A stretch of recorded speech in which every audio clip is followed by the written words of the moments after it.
ये बैठक budget session के बाद की गई है।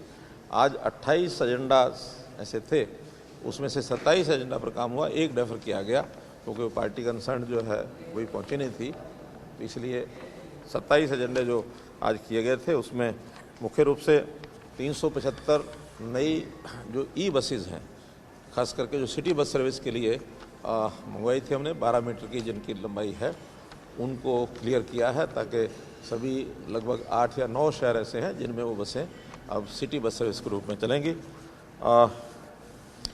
जो शहरों में स्ट्रीट लाइट्स, साथ में अपने गांव में भी इस बजट से पास किए हैं, तो स्ट्रीट लाइट्स के रेट कॉन्ट्रैक्ट किए हैं और उसमें 2 पार्टीज ऐसी हैं जिनसे 4.5 लाख स्ट्रीट लाइट्स का जो रेट टेंडर है, रेट कॉन्ट्रैक्ट है, ये किया है। पब्लिक हेल्थ के लिए जो डीआई पाइप्स का एक टेंडर काफ़ी दिनों से शेष था, जिसके कारण से कुछ काम रुके हुए थे, आज लगभग 1200 करोड़ रुपए के और जो डीआई पाइप्स हैं उसके टेंडर भी रेट कॉन्ट्रैक्ट ये कर दिया गया है।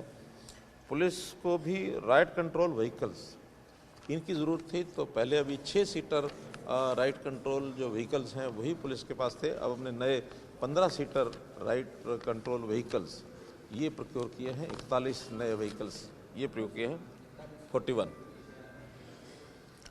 पुलिस का जो कम्युनिकेशन डिवाइस, जैसे हमने 112 की सर्विस शुरू की है, इसी प्रकार आगे हेल्थ के नाते से एम्बुलेंसेस को भी इसमें जोड़ने जा रहे हैं, फायर सर्विसेज में जोड़ी हैं, लेकिन जो कम्युनिकेशन ड्राइव जो एक सिस्टम है, डिवाइस है, उस सिस्टम को भी आज एक बड़ा सिस्टम जो है वो परचेज़ किया है।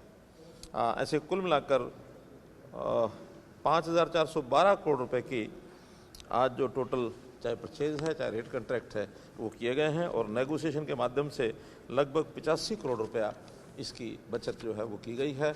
अलग अलग जो पार्टीज़ हैं उनसे नेगोशिएशन किया, तो इस प्रकार दिन भर का ये जो आज मैराथन बैठक चली है, इसमें सभी डिपार्टमेंट्स थे, पावर के डिपार्टमेंट थे, ट्रांसपोर्ट के, एजुकेशन का, इरिगेशन का, पब्लिक हेल्थ के, पुलिस के, तो ऐसे ये सब डिपार्टमेंट्स की जो परचेज है इन 27 टेंडर्स के माध्यम से की गई। 375।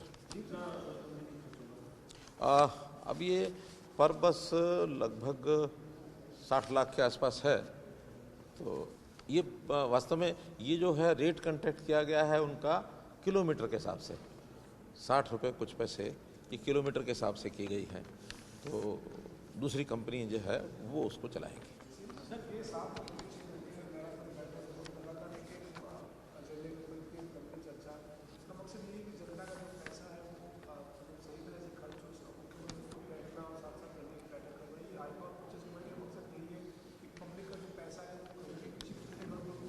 देखिए, क्योंकि ये डीलिंग्स जो होती हैं इसके अंदर कई तरह की जो पिलफरेज होती है, जो लीकेज होती है, कई तरह के अंदर अंदर सौदेबाजी हो जाती है, लेकिन हम तो एक एक व्यक्ति को और बहुत ट्रांसपेरेंट तरीके से, कई बार नेगोशिएटिंग जो पार्टीज़ होती हैं उन नेगोशिएशन में हम आमने सामने भी बैठाते हैं उनको कि भाई आप बोलो कौन सस्ता देगा, ये उसकी पैरामीटर्स हैं, उस पैरामीटर के ऊपर, और वो उस प्रकार से नेगोशिएशन करने के बाद अपना फाइनल अंतिम रेट लिख के देते हैं।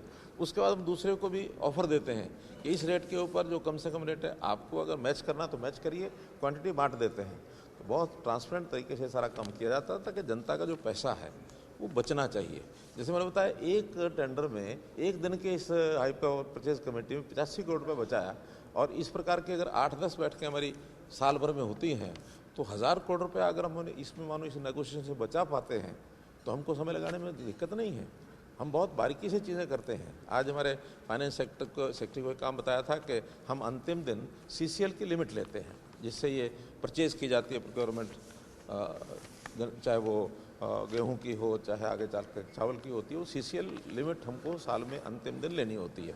लगभग 6000 करोड़ रुपया आज लेना था, सुबह से उसकी नेगोशिएशन चल रही थी, तो उसके जो रेट्स हैं, अलग अलग जो बैंक्स हैं या अलग अलग ऑर्गेनाइजेशंस हैं जो पैसा लेंड करती हैं, उनके रेट्स अलग अलग हैं।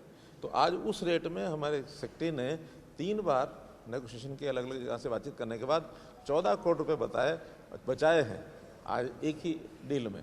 तो इसका भी ध्यान रखते हैं और एक एक चीज़ हमारे से बात करते हैं। तो ऐसी चीज़ों को जब ध्यान करते हैं, इसकी बचत बहुत होती है, करप्शन पर चेक लगता है और जनता का इसमें लाभ होता है। कल से गेहूं की खरीद शुरू हुई है, क्या तैयारी, क्योंकि बारिश आई है, नेता प्रतिपक्ष भूपेंद्र सिंह हुड्डा कहना कि पर प्रति एकड़ 500 से बोनस मिलना चाहिए। देखिए, किसानों का जितना भी उनको खामियाजा होता है, उनको लॉस होता है, उनको कंपनसेशन हम देते हैं। और हमारा कंपनसेशन कल से पहले तक सारे देश में सबसे ज़्यादा था। पहले से ही 15,000 रुपये एकड़ हमने घोषित की हुई थी। केवल कल या 2 दिन पहले ही पंजाब ने इसको 15,000 किया, वरना वहाँ अब तक भी कम था।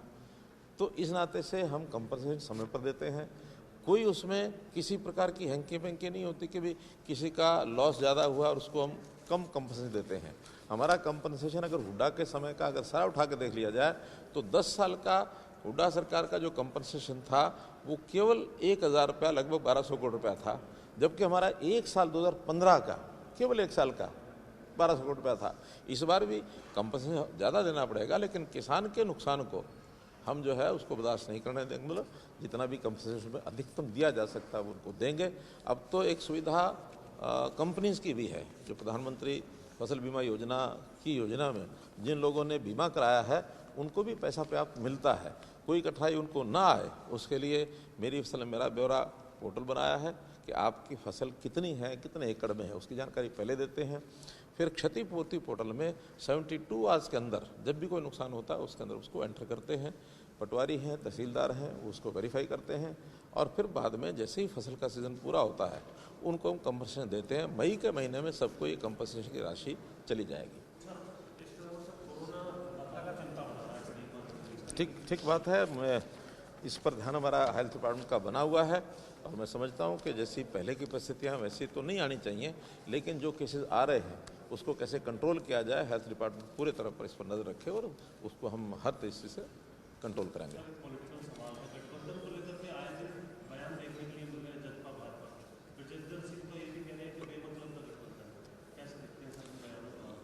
ये रिश्तों का दौर बना रहे, अच्छे बने रहें, यही मेरी कामना है। धन्यवाद।